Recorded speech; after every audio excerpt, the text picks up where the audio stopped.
व्रत का कोई कहे कि मैं भूखा रहूंगा तो भगवान प्रसन्न होंगे। यदि भूखे रहने से भगवान प्रसन्न होते तो लोग भूखे मर जाते हैं, भगवान को ना पा लेते। इस पवित्र कार्तिक मास में माता बहन बड़ा त्याग करती हैं। माता बहनों के लिए इस पवित्र मास में जो व्रत हैं आप देखेंगे बड़े सुंदर हैं। करवा चौथ का व्रत अभी इन्होंने रखा, वो निर्जला, अपने पति के कल्याण के लिए। ये जो कार्तिक मास है माताओं के त्याग का पूरा दर्शन कराता है। इसी पवित्र मास में करवा चौथ जो अपने पतियों के लिए निर्जला व्रत रखती हैं माताएं बहन, दूसरा एक और व्रत है जो आने वाला है, अघोई अष्टमी। ये अपने पुत्र के लिए मां व्रत रखती है और इस व्रत में मां जो है वो भी निर्जला ही रहती है।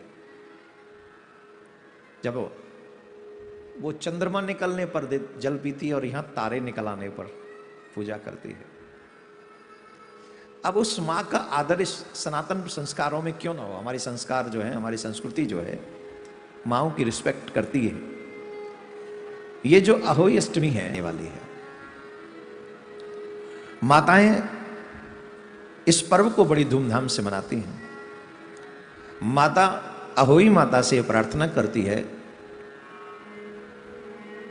कि मेरे बाल गोपाल सुरक्षित रहें, आपकी कृपा उन पर बनी रहे। व्रत करके उनको मनाती है और बड़ा सुंदर ये व्रत भी है। कहते हैं व्रत हो, नियम हो, साधन हो, ये व्रत भी तो साधन ही है। हमारे देवी देवताओं को बड़े हृदय से स्वीकार्य होते हैं। जब आप कोई साधन करते, आप कोई नियम करते, आप भजन करते, आप व्रत करते हैं, देवी देवता इसे स्वीकार करते हैं। दीपावली से ठीक एक सप्ताह पहले यह व्रत पड़ता है, जो कि इसका जो शुभ मुहूर्त है, पूजा का जो मुहूर्त है, इसमें इन दिनों में माता पार्वती और अहोई माता का पूजन किया जाता है। सायंकाल के वक्त भावना के सहित अब आप लोग जानते हैं कि अहोई माता को हम लोग दीवाल पे सजाते हैं, उनकी सुंदर छवि बनाते हैं, फिर उनकी पूजा करते हैं और सायंकाल भक्ति भाव के साथ दीवार पर अहोई की पुतली रंग भर कर बनाते हैं। उसी पुतली के पास सेई व सेई के बच्चे भी बनाते हैं। आजकल बाजार से भी मिल जाते हैं, तो आप वहां से भी लेके आ सकते हैं। संध्या के समय सूर्यास्त होने के बाद जब तारे निकलने लगते हैं तो अहोई माता का पूजा प्रारंभ होती है। पूजन से पहले जमीन को स्वच्छ करके पूजा का चौक पूर कर एक लोटे में जल भरकर उसे कलश की भांति चौकी के एक कोने पर रखें और भक्ति भाव से पूजा करें। अपने बच्चों के कल्याण की कामना करें। साथ ही अहोई अष्टमी के व्रत की कथा श्रद्धा भाव से सुने। इसमें एक खास बात यह है कि पूजा के लिए माताएं चांदी की एक अहोई भी बनाती हैं, जिसे बोलचाल की भाषा में स्याऊ भी कहते हैं, और उसमें चांदी के 2 मोती डालकर विशेष पूजा माताएं करती हैं। इस अहोई व्रत की जो विशेष कथा है उसको भी ध्यान से आप लोग सुन लें। 2 मिनट की 3 मिनट की ये कथा है, इसको व्रत करें और कथा न सुने। देखो, हर एक व्रत में कुछ चीज संयम में है। प्रत्येक व्रत को संयम के साथ, वचन मीठे हों, ब्रह्मचर्य का पालन हो, व्रत में क्रोध न करें, ध्यान पूर्वक जिनका कल्याण आप चाहते हैं अपने देवी देवता से, उन देवी से बार बार यही प्रार्थना करें अपने शिशुओं के लिए, ये सुरक्षित रहें, ये मंगल में रहें, ये आनंद में रहें, ये प्रार्थना करते रहें। उनकी आपकी प्रार्थना अवश्य सुनी जाती है। ब्रह्मचर्य का पालन अवश्य करें, क्रोध न करें। कईयों को मैंने देखा है कि व्रत तो करते हैं पर पूरे दिन लड़ते रहते हैं घर में।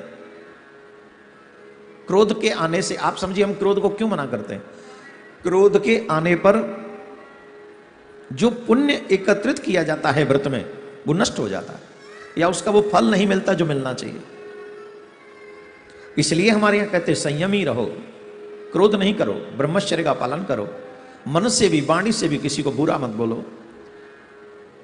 यही श्रेष्ठ इसका फल है। तो हम नियम के साथ अगर व्रत रखेंगे तो उसका पुण्य अधिक लगेगा, देवी देवता प्रसन्न होंगे।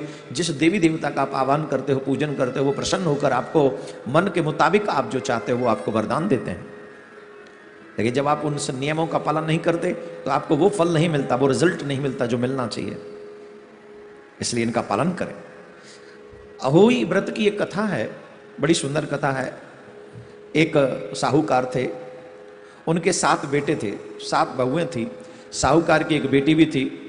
दीपावली में ससुराल से मायके आई हुई थी, तो दीपावली में हम लोग अपने अपने घर को सजाते ही हैं, तो वो भी घर को संभालने के लिए, लीपने के लिए, पहले कच्चे घर होते थे तो लीपते थे। मैंने भी देखे हैं लिपे हुए घर। संयोग से मेरा बचपन वहीं से शुरू भी हुआ, कच्चे घर से, लिपे हुए घरों में हम लोग, मैं भी रहा हूँ, मुझे याद है। तो दीपावली, होली, कोई त्यौहार आता है, कोई शुभ दिन होता है, तो माताएं बहन अपने उस घर को लीपती हैं। जैसे आजकल नहीं पेंट करते हैं, लीपना पोतना, ये हमारे ब्रज के शब्द हैं। तो लीपती थी। तो लीपने के लिए वो मिट्टी खोदने के लिए वन में गई, जंगल में गई। तो ननद आई हुई थी, तो ननद ने कहा भाभी आप जा रही हो तो मैं भी चलती हूँ, मुझे भी ले चलो। तो अपनी भाभियों के साथ में वो ननद भी उनके साथ चली गई, मिट्टी खोदने लगी। सभी अपनी अपनी परात भर रही थी मिट्टी खोदने के लिए। तो जब मिट्टी खोद रही थी तो खुरपी ननद के हाथ में भी थी। तो गलती से साहूकार की बेटी की खुरपी की चोट से स्याहू का एक बच्चा मर गया। वहां एक गड्ढा था, वहां स्याहू रहती थी, उसके कुछ बच्चे थे, वो बच्चा कट गया उस खुरपी से। तो वो क्रोधित होकर स्याहू बोली मैं तेरी कोख बांध दूंगी। तो स्याहू के वचन सुनकर साहूकार की बेटी अपनी 7 भाभियों से एक एक करके प्रार्थना करने लगी कि अनजाने में मुझसे अपराध हो गया है, मुझे नहीं पता था ये हो जाएगा, पर अब अगर ये मेरी कोख बांध देगी तो मैं तो ससुराल में क्या कहूंगी कि मायके गई। और ये सब बहुएं बेटियां बड़ा ध्यान रखती हैं कि मैं जाऊंगी तो मायके से जाऊंगी ये दोष लेकर, तो मेरी सासू क्या कहेगी, ननद क्या कहेगी, होते हैं ना। तो बोले मैं क्या कहूंगी, इसलिए आप अपनी कोख बंधवा लो, आप बंधवा लो, आप बंधवा लो। सबने मना कर दिया। लेकिन जो सबसे छोटी बहू थी उसने कहा दीदी कोई बात नहीं, मैं अपनी कोख बंधवा लेती हूँ। कई लोग कोख बांध देते हैं, जानते हो ना कोख बांधना किसको कहते हैं, फिर शिशु नहीं होते हैं। कई ऐसा तंत्र भी करते हैं कि किसी की कोख बांध दे जिससे किसी का वंश न चले। देखो भाई मैं इसके बड़ा अगेंस्ट हूं। तंत्र विद्या है, मैं उसका रिस्पेक्ट करता हूं, लेकिन वो तंत्र किस काम का जो थोड़े से पैसे के लिए आप किसी का बुरा कर दें, आप किसी का वंश रोक दें, आप किसी की बुद्धि खराब कर दें, या वो तंत्र किस काम का, थोड़े से पैसे के लिए। हो सकता है आप और हम यहां कोई जवाब ना दें, लेकिन भगवान के यहां जवाब देना पड़े। मैंने तो ऐसे लोगों को भी सुना है, देखा है कि दूसरों का बुरा करके लोग आगे बढ़ते हैं, बुरा करके दूसरों का। कितने दिन रहे आओगे उस जगह पर, जवाब तो तुम्हें देना पड़ेगा। तो तंत्र विद्या मैं सम्मान करता हूं, लेकिन आपके प्रयास से कुछ गलत हो जाए वो नहीं करना चाहिए। चलो खैर अभी हम बात कर रहे हैं कोक बांधी। तो छोटी भाभी ने कहा कि मुझे स्वीकार, मैं अपनी कोक बंधवा लेती हूं। छोटी भाभी मान गई। अब भाभी के बच्चे होते 7 दिन बाद मर जाते। 7 पुत्रों की इस प्रकार मृत्यु हो जाने के बाद उसने पंडित जी को बुलाया और पंडित जी से अपनी समस्या कही कि महाराज ये बड़ी समस्या हो गई हमसे, तो बताइए। तो पंडित जी ने सुरही गाय की सेवा करने की सलाह दी। सुरही देखो यहाँ गाय की सेवा करने की सलाह दी। गाय की सेवा हम लोग नहीं करते हैं, गाय की सेवा करो सनातनियों, गाय की सेवा करो। आपकी गाय की सेवा आपके परिवार में समृद्धि लाते। जितनी आप गाय की सेवा करोगे उतनी आपके परिवार में समृद्धि बनी रहेगी, इसलिए गाय की सेवा करो। उसे स्याहू के पास ले जाती, सेवा प्रसन्न होती है, सुरही से सेवा प्रसन्न होती है और उसे स्याहू के पास ले जाती है। रास्ते में थक जाने पर दोनों आराम करने लगते हैं, गऊ और वो छोटी बहू।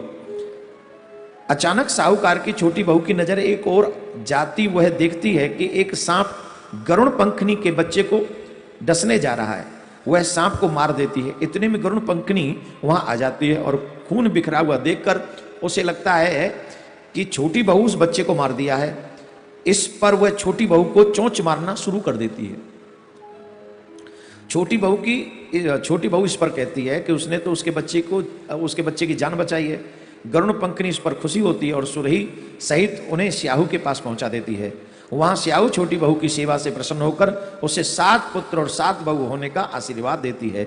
स्याहू के आशीर्वाद से छोटी बहू का घर पुत्र और पौत्र वधुओं से हरा भरा हो जाता है। अहोई का अर्थ यही भी होता है कि अनहोनी को होनी बनाना और किसी अप्रिय अनहोनी से बचाना, उनको भी हम अहोई माता कहते हैं। बोलो अहोई माता की जय।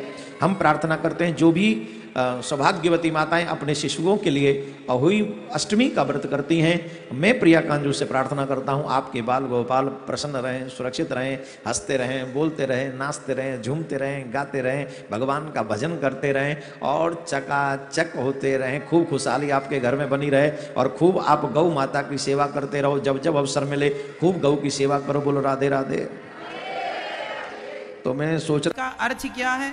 व्रत का अर्थ है प्रतिज्ञा। जैसे भीष्म पितामह ने प्रतिज्ञा की, मैं अखंड व्रत लेता हूं, अखंड ब्रह्मचर्य का पालन करूंगा, ये व्रत है। ध्रुव जी ने व्रत लिया, मैं भगवान को पाकर ही लौटूंगा, ये व्रत है। मैं रोज भगवान का भजन करूंगा, ये व्रत है। मैं कभी किसी का दिल नहीं दुखाऊंगा, ये व्रत है। मैं सदा सत्य बोलूंगा, ये व्रत है। मैं रोज 2 मिनट ही सही कथा सुनूंगा, ये व्रत है। मैं रोज भगवान का नाम जपूंगा, ये व्रत है। फिर आप लोग ये व्रत रखते हैं। देखो, व्रत का कोई कहे कि मैं भूखा रहूंगा तो भगवान प्रसन्न होंगे। यदि भूखे रहने से भगवान प्रसन्न होते तो लोग भूखे मर जाते हैं, भगवान को ना पा लेते। भूखे रहने से भगवान नहीं मिलता मेरी माँ। तुम खूब खाओ पर श्रद्धा बराबर रहे।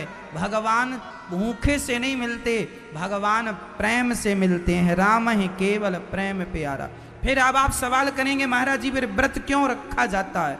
हाँ, मैं इसका भी निराकरण करता हूं। जैसे आज एकादशी है, एकादशी में हमें व्रत करना चाहिए। मेरा भी आज व्रत है, पर कौन सा व्रत है? एकादशी के दिन हमें अन्न ग्रहण नहीं करना चाहिए। क्यों नहीं करना चाहिए? इसलिए, ये साइंटिफिक बोल रहा हूं मैं। विज्ञान कहता है, मेडिकल साइंस कहता है कि यदि आप 15 दिन में एक दिन यदि खाली पेट रहेंगे तो आपके जो पेट में कचरा जमा हुआ है 15 दिन से वो खाली हो जाएगा। जो आपकी पाचन शक्ति है वो बढ़ जाएगी। आपके अंदर जो रोग पनप रहे होंगे वो रोग समाप्त हो जाएंगे। भूखे रहने से ये बेनिफिट है। फिर लोगों ने सोचा कि जब भूखे रह ही रहे हैं, भूखे रहेंगे तो कोई काम धाम होगा नहीं, तो फिर क्या करें? बोले बैठे बैठे भगवान का चिंतन करने लग जाओ। ज्यादा से ज्यादा चिंतन हो जिस दिन, उस दिन को व्रत समझ लो। ये व्रत है। कम खाओ और भगवान में ज्यादा मन लगाओ, इसका नाम व्रत है। लेकिन आजकल लोग व्रत के दिन और ज्यादा खाकर भजन बिल्कुल नहीं करते, उनका नाम व्रत है। व्रत का अर्थ होता है कि भोजन कम लो, आहार कम लो, ज्यादा से ज्यादा भजन करो। अच्छा देखो, भोजन में मात्रा लगी है, भा में ओ की मात्रा, भो मात्रा लगी है भोजन में, और भजन भजन में मात्रा नहीं है। अर्थ यही निकला, भोजन करो तो मात्रा से करो, ज्यादा ना खा लेना, नहीं पेट पकड़ के भागना पड़ जाए। तो भोजन करो मात्रा से, पर भजन कोई मात्रा नहीं, अनलिमिटेड करते जाओ भजन। खूब भजन करो, खूब स्मरण करो भगवान का। ज्यादा से ज्यादा जिस दिन आपका स्मरण भगवान का हो, ज्यादा से ज्यादा आप शुद्ध मन से भगवान का स्मरण करें।